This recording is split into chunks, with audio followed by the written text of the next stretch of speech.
क्या मुख्य मांग है और क्यों प्रदर्शन किया? सर ये अक्टूबर 2023 में खट्टर साहब की हरियाणा सरकार ने एक भर्ती निकाली थी सीपीएलओ के नाम से। सीपीएलओ मतलब कि creed panchayat local operator. Haryana के सभी 22 जिलों के 6800 गांवों में एक एक कंप्यूटर ऑपरेटर की भर्ती की जानी थी। ये भर्ती sir citizen resource information department government of Haryana के तहत निकाली गई थी। हरियाणा परिवार पहचान अथॉरिटी जो है उसके अंतर्गत निकाली गई थी। इनका काम क्या होता सर, ये लोग ग्राम सचिवालय में बैठकर ये सर जितने भी फैमिली आईडी से जुड़े हुए काम हैं, आय प्रमाण पत्र है, जाति प्रमाण पत्र है और सारे जितने भी जुड़े हुए काम हैं, ये सारे काम ये जो कर्मचारी करते हैं। लेकिन सर सरकार ने इसके लिए 1000 रुपये फॉर्म फीस ली। सर उसके बाद फिर जनवरी 2024 में प्री एग्ज़ाम लिया। फिर सर फरवरी में फिर सर इन्होंने मेंस एग्ज़ाम लिया विद नेगेटिव मार्किंग। इसके लिए सर 12वीं जो है मिनिमम योग्यता रखी गई थी। लेकिन सर जब सरकार ने मार्च 2024 में इसके जब ऑफर लेटर जारी किए, जब फाइनल लिस्ट जारी करी, उसमें सर हरियाणा सरकार ने धोखा करते हुए आधे बंदों को तो बना दिया सीपीएलओ, जो कि विज्ञापन इसके लिए मांगा गया था। लेकिन सर आधे बंदों को बना दिया एलसीएलओ।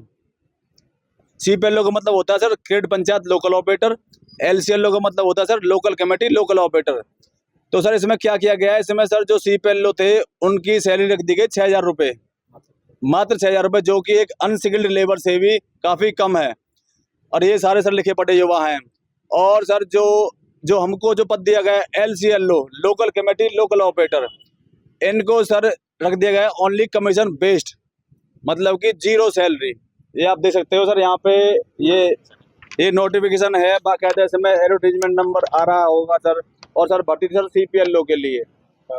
हाँ और सर इसके में सर आगे चल के क्या हुआ, हम सर जो 4000 बंदों को बना देंगे एलसीएलओ, 3000 को बना दिया सीपीएलओ।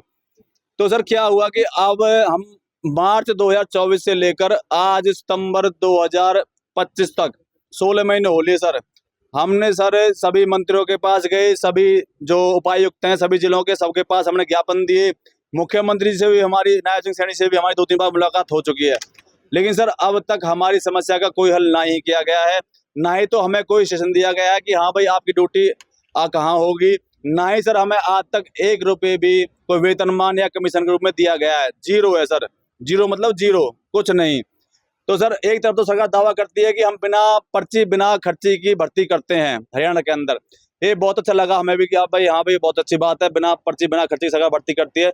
लेकिन सर ये सरकार की योजना है बिना पर्ची बिना खर्ची बिना सैलरी। ये नई योजना है जो नायब सिंह सैनी साहब की सरकार ने जो चलाई हुई है। तो सर ये 4000 बच्चे हैं और इनके साथ में सर 1000 लोग इनके परिवार के और जुड़े हुए हैं।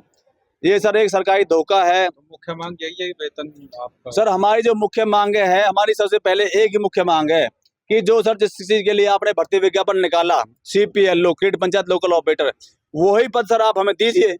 भाई आपने जो जब खेल के जो शुरुआत में जो नियम होते हैं वो खेल के बीच में बदले नहीं जाते।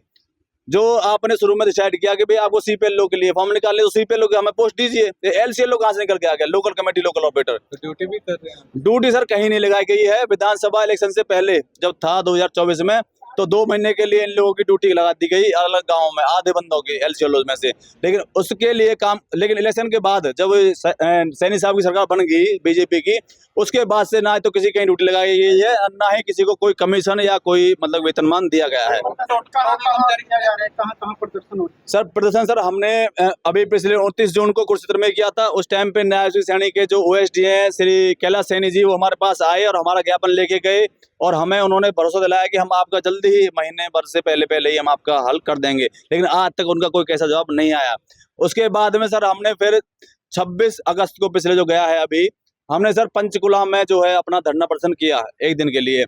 वहाँ पे भी जो वहाँ की जो एडीसी हैं, उस टाइम पे विधानसभा सत्र चला हुआ था, वो आई हमारे पास में और वो हमारा ज्ञापन लेके गई। उन्होंने कहा कि हम आपके मुख्यमंत्री से बात कराएंगे और आपकी जो समस्या है इसका हम हल करेंगे। लेकिन सर उसके बाद भी अब 1 महीना बीत चुका है, हमारे पास सरकार का ना ही कोई जवाब आया ना ही कुछ। अब हम पिछले 3-4 दिनों से 19 सितंबर से हम यहाँ पे बैठे हुए हैं। अब तक हमारे पास ना ही तो कोई विधायक, ना ही कोई मंत्री, ना ही कोई ओएसडी, ना ही कोई मतलब कि कोई अधिकारी हमारे पास हमारे सुधरने के लिए आया है। आप लोग कहाँ से? हम सर हरियाणा के सभी 22 जिलों से हैं, पूरे 22 जिलों से ये क्योंकि इनकी नियुक्तियां सभी 22 जिलों से होनी थी, 800 गांवों में जितने हरियाणा के हैं, तो हर अलग अलग जिलों से ये सभी साथी आए हुए हैं। आपका नाम क्या है? मेरा नाम सर पवन पलवल है और मैं एलसीएलओ यूनियन जो हमारी है उसका महासचिव हूँ। धरना कब तक चलेगा जी? धरना सर हमारा ये जब तक हमारी मांगे नहीं मानी जाती, हम सर ये धरना चलाते रहेंगे और हम अन्याय के खिलाफ लड़ते रहेंगे सर। शुक्रिया। इसी क्रम में हम आगे कल जो है हम सीएम साहब का जो हाउस है, हम उसका आवास है, उसका घेराव करने जा रहे हैं। कल हम कम से कम भी 4000 जो दिन हमारे एलसीएलओ हैं पूरे हरियाणा से साथी यहाँ पहुंच रहे हैं। हमारे साथ में सर CITU कर्मचारी संगठन, SK जो सर्व कर्मचारी संघ है वो, और सर आशा वर्कर और मिड डे मील, आंगनवाड़ी और रिटायर्ड कर्मचारी संघ, ये सभी हमारे साथ हैं। और CPLO जो यूनियन है वो भी हमारे साथ है। हमारी जो दूसरी कैटेगरी जो बनाई गई है, सभी साथी कल हम जो है सर यहाँ पे CM हाउस का घेराव करेंगे।